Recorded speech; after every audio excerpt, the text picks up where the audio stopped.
ক্লাসে ইংরেজি পড়তে পারে না, শিক্ষক যখন টেক্সট পড়ান তখন মনে হয় সহজ, কিন্তু নিজে রিডিং পড়তে গেলে আটকে যায়। বাক্য বড় হলে ভয় পায়।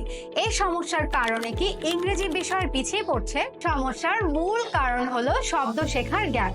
বাচ্চারা যখন একসাথে বড় শব্দ শেখার চেষ্টা করে তখন বিভ্রান্ত হয়। শব্দ বিভাজন বা সিলেবল বোঝে না বলেই পড়ার ভয় থেকে যায়। এই গ্যাপটা যদি পূরণ না হয় তাহলে ইংরেজি রিডিং কখনোই সহজ হয় না।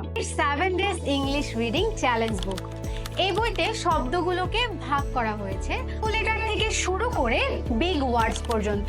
প্রতিটি শব্দে উচ্চারণ, অনুশীলন আর সহজেই টেকনিক, যাতে রিডিং পড়া সহজ হয় আর শিশু পায় আত্মবিশ্বাস।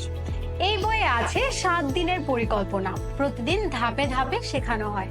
Day 1 it at on, day 2 cat dog bus, day 3 book play, Day 4 Happy Apple, 5 Family English, Day 6 Phrases and Commas, Day 7 Special Words and Names. প্রতি শেখানো হয় blending sounds, vowel rules, homophones, pronunciation techniques, প্রতিটি শব্দে syllable বিভাজন, যেমন English English, picture picture.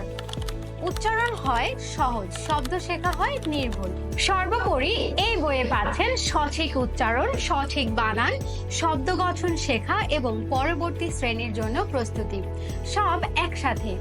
Private পড়ার উপর নির্ভরশীলতা কমিয়ে এটি হতে পারে আপনার সন্তানের জন্য উপহার। আমাদের বইয়ে প্রত্যেকটি লেভেল শেষ পর্যন্ত এক্সারসাইজ আছে। তাই আর দেরি না করে স্ক্রিনে দেখানো নাম্বারে কল করুন অথবা আমাদেরকে ইনবক্স করুন।